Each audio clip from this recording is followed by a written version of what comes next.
A client said something to me last month that I haven't stopped thinking about. He said, I can get a strategy document in 90 seconds now for free. And then he went and paid me anyway.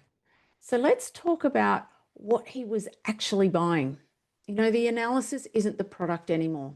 And if we're honest, it never really was, but now it's obvious to everyone.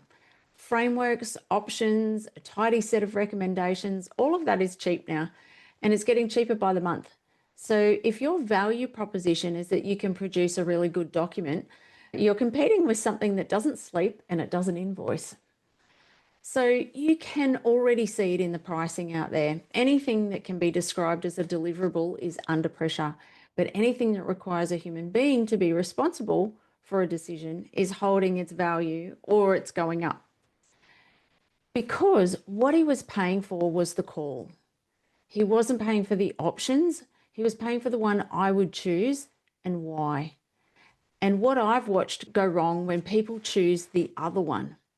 So he's paying for judgment, and that's pattern recognition earned in rooms where something was genuinely at stake, and it cannot be trained in your industry because most of it was never written down anywhere. This is also why your stories really matter more than your methodology. A methodology can be copied in an afternoon. You know, the time you talked a board out of the obvious answer and what happened next can't. And the second thing he was buying was accountability, a machine that can't sit across from a board and say, this is my recommendation and I'll stand behind it. Somebody has to carry the risk of being wrong in public. And that's a huge part of what senior fees are for. And it's the part getting the more valuable, not less. And it's worth remembering, by the way, that before you agree to do anything remotely, so when the stakes are real, being in the room is part of the product. So stop competing on output, be explicit about your judgment.